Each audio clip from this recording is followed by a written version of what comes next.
Hey everyone! A lot of happy welcomes for my return on Monday, and it fired me right up to churn out another episode. I'm neither trying to rush, nor did I run out of ideas. But some of the subjects covered in this episode didn't quite have enough content to round out an entire episode on their own. So they're just kind of being plunked together in one episode. This'll leave a streamlined episode for Monday, and that one's going to be very highly anticipated, I suspect.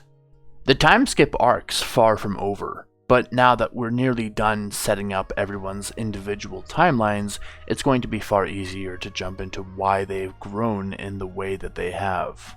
Phase 2 of this grand arc is going to be a lot more action-packed than the last 10 to 15 episodes of world building and character development. And I guess I should explain that a little bit for clarity.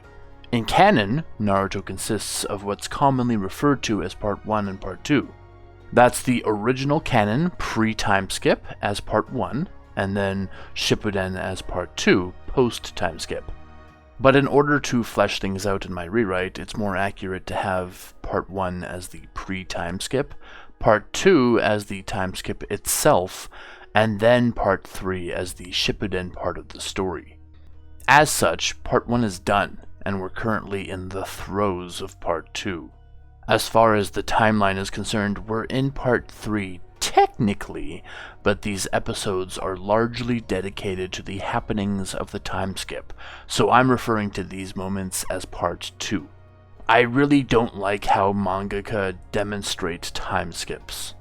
I mean, it feels great to see our beloved characters return with new outfits and new abilities, etc. But to be completely honest, I want to know how characters got stronger. One Piece is a great example of why explanations are important. We might know where all the characters went, and very briefly how they trained, but we're never really given full-on mini-arcs to explain exactly what Nico Robin learned, for example. And some of those character arcs are extremely important and interesting. So this is the kind of thing that I'm just looking to flesh out in my rewrite. This is the kind of thing that I look forward to when I'm reading manga. Don't give me a cliffhanger and then never return to it. But anyway, enough rambling. I gotta ask you to like, comment, and subscribe as always. And on with the show. Landing down in the streets of Konoha, Sakura was half expecting a Jonin to cut her off for sneaking into town.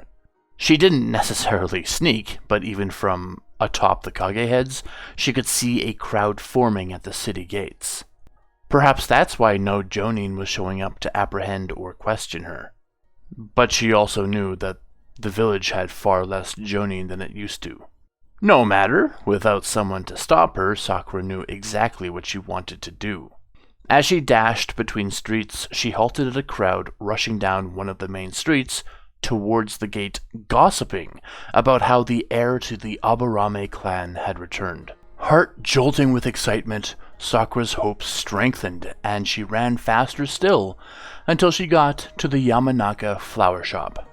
Behind the counter, Ino's mother, as expected, was manning her station, but there wasn't anyone in the shop at that time. Stepping beyond the threshold, Sakura intentionally jingled the little bell to alert her of the entry. Looking up from some bills, Ino's mother's eyes lit up instantly upon seeing Sakura in the entranceway. After a fast and tight embrace, she exclaims gleefully how happy Ino will be that Sakura has returned. All of the stress worrying about Ino all this time just melts away from Sakura, and her eyes lull with relief. However, Ino's currently out on a mission, so Sakura will have to wait a couple weeks for her to return. At the front gates, Shino is shocked by the collected crowd, including the Hokage among them. From their whisperings alone, he's learned that others from his class have already come back, and he surmises that Konoha has had more than a few happy reunions this year.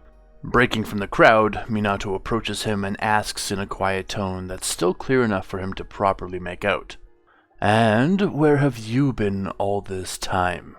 Raising a hand and pointing behind himself with his thumb, Shino tells him, "Far south, across the ocean, where the wilds command humanity, not the other way around." Nodding, Minato asks him with which group he was when he vanished. Blinking, Shino wondered why that question. Of all the questions, why that one? Surely this would have been explained to him already, unless nobody from that incident survived? Iwa? He answered quietly, dreading the answer. Nodding, Minato whispers to him, "Rock Lee and Ino Yamanaka have returned as well. Fear not." Releasing a relieved breath, Shino continues to wonder why Minato didn't know which group he was with. With the answer of other survivors, surely they would have told him what happened on that day and who was present. Why would they hide that information from the Hokage? Counting on his fingers, Minato tells Shino that, "We're just waiting for news of Sasuke, Naruto, Tenten, Shino, and Kiba." Well, now you're back, of course. Shino asks if he can go see his family before being debriefed, and Minato smiles and allows him through the crowd. Before he leaves earshot, Minato catches him and adds, "Oh, and the Hyuga heir is returning from the land of lightning as well." "This place is so hard to travel through," Ino lightly complains, though of course this is a little sarcastic. After her foray into the desert, surely some mountains wouldn't be too challenging. "But we made it all the same," Choji reassures her, having missed the sarcasm. "I will travel through any environment, if it means bringing back Lady Hinata," Neji remarks, also missing out on Ino's humor. His mood had turned more and more serious the closer they got to Kumo, the village hidden by clouds. He had been shockingly easygoing to start out with, but that may have just been because they were finally let out of the village. It took their families and the Hokage so long to trust them with leaving again. Kakashi rubs his forehead after their building speed, along with Neji's excitement to meet Hinata again. And now they were finally in the Land of Lightning, where none of them save Kakashi have ever been before. It was exciting for more than one reason. On their way to the Raikage building, they were met by a lone female Anbu who recognized them from a distance. This stirred some confusion and concern in the Leaf Ninja that an Anbu would not only call out their names, but also be the one to guide them. Cracking her neck, she removed her mask to reveal a familiar face beneath. Karwi nodded a smile at the group and welcomed them as guests to her city. Ino and Choji are obviously impressed that she's somehow made it to the level of Anbu already, having been a genin at the same time as them in the same Chunin exams as them. She didn't even make it to the finals at the time. Neji was too focused elsewhere to concern himself with her growth.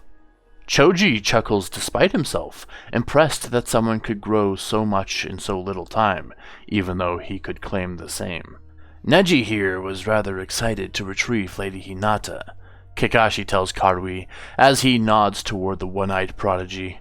"This is one of the fastest trips I've ever made." "So they didn't slow you down?"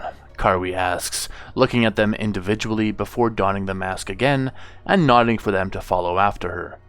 Kakashi grins at his genin beside him and whispers to them that she should not have revealed her identity to them. It's a common mistake for new Anbu, especially when they want to show off their promotion. It eventually comes out somehow, but based on how she acted, Kakashi assumes her promotion was recent. Entering an inn, Karui leads them up a set of stairs and into the farthest room.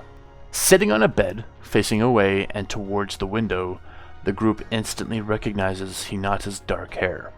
Her shoulders rise and fall upon their entry, as if she gave a great breath, and she stands to face them. Kakashi nods slowly, and lets his head drop a little, as goosebumps prickle down his arms at the implications. Ino and Choji are both stone still, shocked. Neji dives through the group, immediately to Hinata's side. "Lady Hinata, your family "And your friends have come to return you home." He reassures her, but his voice shakes. "I'm eternally regretful for failing to protect you," he mutters as his reassurance turns to sorrow. "But I need to ask, who did this to you?" His sorrow boils to rage as he struggles to maintain a soft embrace with her. Bandages are wrapped around her head. Hinata's rail thin, and she's been robbed of both her eyes. The tall, thin Akatsuki member that took Hinata ran faster than she thought she would have ever been able to on her own. Her surroundings were a literal blur as he zipped through the trees as fast as he pleased. Kushimaru carried her through the forest and then into mountains, and all she saw was a blur of green into brown. His stamina must have been just as monstrous as his speed, as he showed no signs of slowing down and stole her away from her home nation. He doesn't feed her or give her water, even though 2 nights pass before they reach their destination. Finally stopping, he drops Hinata temporarily, and she immediately throws up from the abrupt stop, combined with her disorientation and starvation. As her world spins, she tries to look around and sees a single, nondescript building in the middle of a gap in the trees. Not a road or even a trail leads to this place, and she wonders what it was for. Reaching for her again, Kushimaru grabs a fistful of her hair and pulls her toward the building. The door opens to blackness, and once they enter, the darkness is so much that her eyes can't even adapt to it. She's too hungry, and too weak overall to activate her Byakugan to discern what's happening. "I've got value today," Kushimaru says loudly, though no one responds to him. "A Hyuga with 2 good Byakugan." He continues, shaking her hair as if someone unseen could tell what he was doing. "What kind of price can I get for selling some Hyuga eyes?" Hinata thought that maybe they would ransom her back to her family for some exorbitant price. But this was the far darker and more unfortunate outcome. She knew she couldn't reliably fight back, but attempts a resistance all the same. Kneeling, Kushimaru stops her in her tracks and smashes a fist into her midsection to cease the struggling. The hidden man tells Kushimaru not to kill her, since Byakugan and Sharingan are meant to be more powerful when taken from a living host. Sighing, Kushimaru insists that's a myth and tells the man to show him to a table so they can at least tie her down. Finally, as they fasten her in, the man also tells Kushimaru that even after her eyes are taken, they can ransom her back to her family.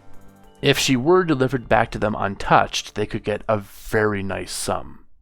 But the Byakugan was just too valuable for them to consider that as an option. Nodding to the suggestion, Kushimaru suggests the use of such wealth for the Akatsuki's efforts would be most beneficial.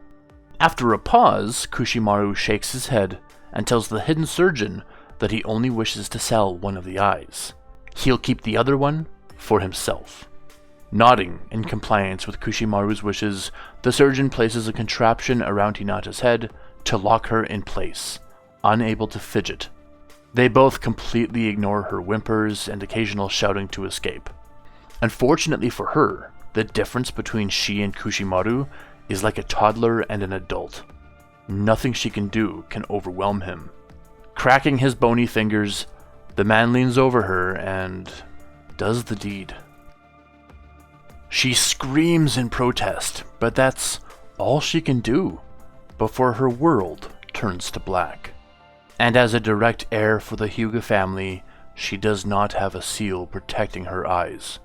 Despite the evil performance the surgeon just committed, he proceeds to wrap her head in bandages all the same.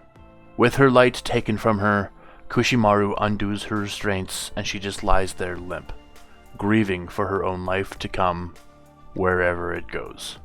But Kushimaru cares not for her despair, and he yanks her from the chair and drags her through the room. She puts up no resistance, as a rag doll in his clutches, and he drops her to the floor. "All right, give me my eye," Kushimaru commands of the surgeon. But the floor shudders while Hinata lies in her black void, and a sudden loud sound of explosions and deep metal against metal ringing and tearing through the room. Several people shout various jutsu at each other, including Kushimaru's voice and the surgeon's. Still as a corpse, Hinata listens as the room turns to audible fireworks, before a sudden silence as footsteps trail off to a sudden quiet. Luckily, nothing collapses onto her, but Hinata no longer has a mindset for survival. She may as well just lie there until the forever dark claims her. But a flash of Naruto's face appears in her head for a moment, and she remembers that her memories can still see, if even in a different sense. The only sound she can hear now is a subtle stream coming from the obviously open doorway. Pushing herself up to all fours, Hinata crawls her way to the building's exit, hugging a wall so that she doesn't bump into anything. Even once outside, she continues to slowly crawl toward the sound of the stream, and as she draws closer, the pangs of hunger strike at her, as if her torture couldn't get any worse. Sliding down an embankment, Hinata almost falls face first into the stream. Without a moment's hesitation, she quickly cups the water and drinks it in, filling her stomach of something for the first time in 2 days, and she tastes nothing. Relaxing against the embankment she had just fallen down, Hinata swallows, and a surge of panic strikes her. She was still so young, and belonging to a clan known for its incredible sight, she'd be nothing but an invalid if she ever made it back home. Doubtlessly, she'd be rejected for failing to protect the precious eyes of the family. Instead, her sister could succeed her, and she could just fade away out here. Another flash of Naruto's face fills her mind, and she gasps in an attempt to hold back crying. Her heart thumps hard as she thinks of all her friends and family that she would have liked to have met again. Would Naruto take something like this lying down? All everyone ever did was judge him for the beast imprisoned within, and all he kept doing was ignoring them or pushing forward. It was true, he wasn't the most positive or most heroic person, and maybe she just romanticized him as such. But for all the needless troubles he faced, maybe she just set too high of a bar.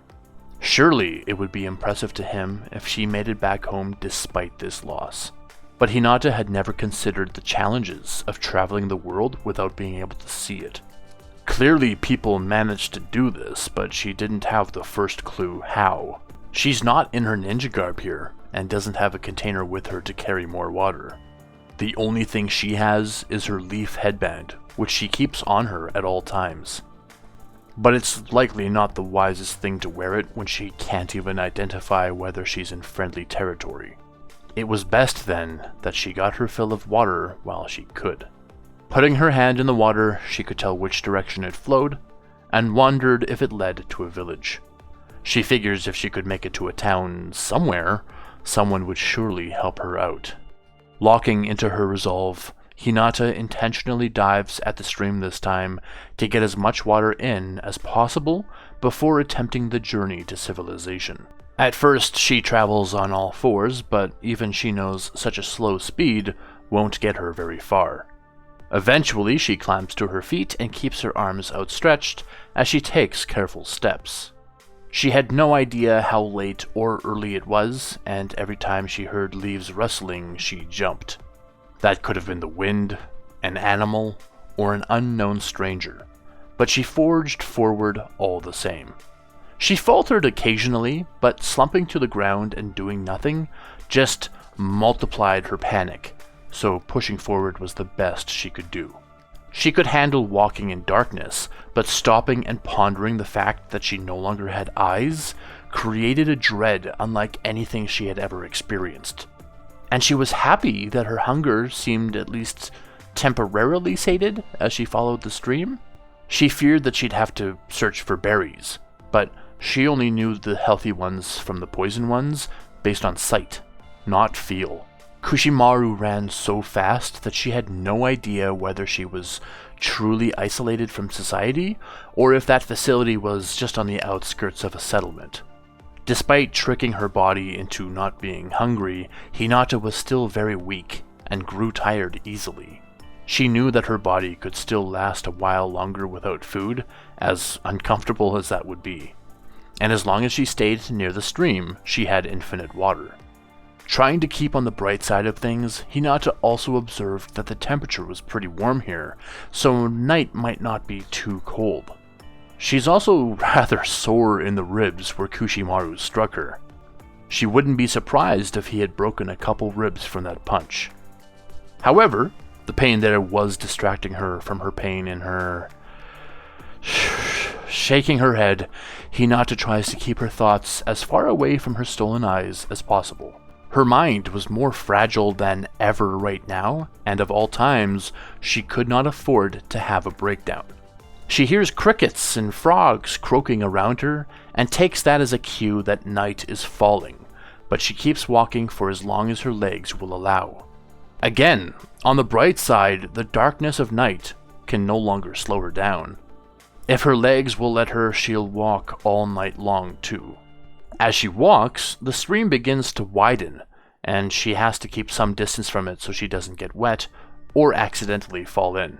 And as it widens, she begins to hear more noises around her.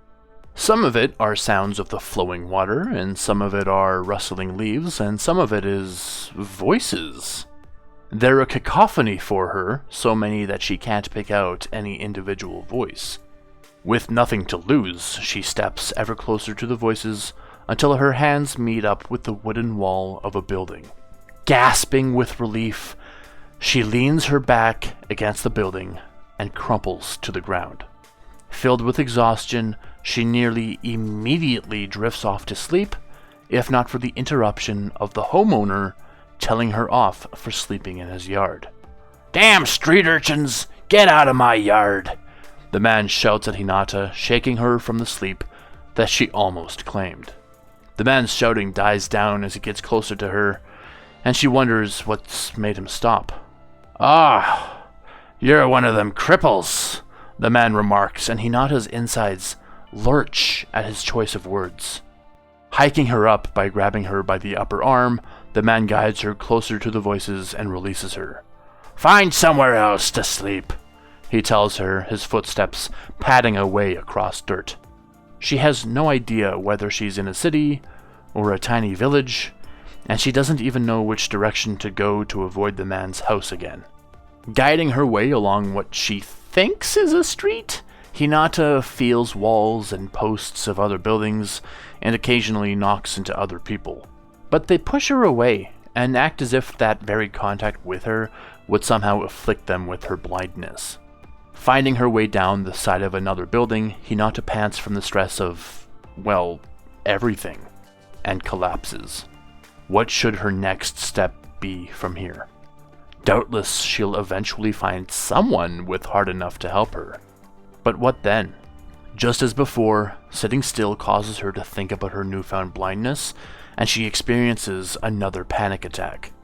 Curling into a ball, hugging her legs, Hinata tucks her head behind her knees and wallows in her predicament. Jostled yet again, except this time not from sleep, Hinata raises her head instinctively despite being unable to see who jostled her. "I haven't seen you around here before," the woman says. She sounds young, but older than Hinata. She doesn't mention Hinata's own blindness, instead asking if she's hungry. Hinata would have cried from the offer, but she was so exhausted that all she could do was release a ragged breath and a slight nod. Combined with the nearby street noise, Hinata had no idea if the woman was still beside her or if she had left. After some brutally dreadful moments alone, Hinata again hears someone enter the area she's in. And thankfully, it's the woman again, but there's at least one other person with her. Gently touching Hinata's legs to inform her of the proximity, the woman put a round bun in Hinata's hands. The sound of a stick hitting the ground nearby informs Hinata of another visitor, and he makes himself known as well. He sounds older still, and explains to her that they're beggars, and they know this town very well. The woman notes that Hinata won't always be able to rely on others, but until she's self-sufficient, she will be able to rely on them at least a little bit. The woman explains what Hinata cannot see, that the man had lost his left leg below the knee and could no longer work. Meanwhile, she had been in an accident that left her severely disfigured. Everything still worked, but no one wanted to see her face anymore. But she laughs and tells Hinata brightly that there are always going to be people who accept you for who you are. Hinata didn't once cue this conversation and sat silent through it all. Lifting the bun to her mouth, Hinata smells it as her only defense to its freshness before biting into it. At this level of hunger, she wouldn't have known whether it was dirty or moldy, because it tasted so good all the same. As the sun sets in the west, Kiba rubs his nose at the closed gates that lead to Konoha. Akamaru grumbles disapproval, and Kiba agrees, annoyed that this is still happening. He was sure that he heard the wars were over. Why would the gates be shut? Scars ran down his arms and legs from his many scraps until now. He'd been through a lot. To suggest a simple door would stop him in his tracks was laughable. Nodding Akamaru to go forward, Kiba follows closely behind as they approach the walls. Stopping again, he wonders a little bit more critically why they would be closed. He's been separated from civilized life for a while now, so maybe things work far differently now. Perhaps there was a security breach from within, and they needed to shut someone in. With all the ninja in the village, why would they need to take a physical step like closing a gate? Maybe the hinges broke, and the gate needed repairs before it could open. Nodding to himself, Kiba reasons that this is the only logical option. Looking to his right, he notices just a few feet away, Tenten, staring at him with a smirk, obviously catching him in the act of his own thought process. He didn't even smell her coming. Granted, his guard was down, but even still. Even seeing her now, Kiba could not smell anything identifiable from her. Squinting at her, he takes one more focused whiff before finally hitting on her distinct scent. That was far more difficult than it should have been. She's wearing clothes very similar to that of the Cloud Ninja, and wonders why she's taken on their appearance. Without sharing any words, she runs to his side and hugs him tightly, jovially. She expresses gratitude to him that he lived through whatever it was that took him. Tenten is well aware of her missing classmates despite not being home for their combined returns. Kiba, on the other hand, has no idea what happened following his own disappearance. Not just that, Kiba blushes despite himself at the touch of a girl. He spent all this time in the wilds with animals. Tenten tells him that she's returning for the first time since the war herself, and can't wait to reunite with everyone else as well. And that's the end of today's episode. A lot of characters in this one as they're beginning to really converge back on Konoha. It's been about 4-5 months since Choji, the first of the Konoha 12, arrived back at the village. And now there are just 2 left to return. This is why next episode might be so highly anticipated. And the Konoha gate closed thing isn't a new thing. When Rock Lee and Mike Guy returned, it only opened at certain points in the day. But Kiba brought up a good question about why it was still being shut. Also, Hinata. A lot of people predicted this, and I wasn't trying to be cryptic about it. How can a blind person continue to be a ninja? Just wait. I am cooking for a feast. Hopefully you'll all understand the lack of visuals. That was also for narrative flair. Also, I really like the idea of perspective changes. For example, from the moment Hinata loses her eyes, I stop adding visual descriptors because she can't tell what's happening. I think that adds a really nice layer to the narrative. I've been doing this kind of writing since the very start of my rewrite. It's pretty subtle, and I think would be more evident if you were reading it rather than listening. But in case anyone has noticed this, it's just a writing style that I enjoy. If I have multiple perspectives, I try to alter the narrative and writing style based on the perspective. For example, if I were writing canon Naruto, I'd give Sasuke a very detailed narrative of his surroundings and the description of those around him. But then Naruto's perspective would be nearly void of descriptive narrative because he doesn't pay attention to those kinds of things. Anyway, I ramble too much. Why doesn't anyone stop me? And I'm sure people will have questions about why Sakura didn't seek to let everyone know of her return. Or what was going on with Shino? Also, special thanks to K Karma for his donation of the new art for Sakura. As others donate their art, I'll switch between all of them throughout the episodes. So if you see some radically different styles or depictions of some characters, it's just because I'm trying to show appreciation for everyone who's putting out their art on Discord. But I've rambled enough. Until next time, the sky is the limit.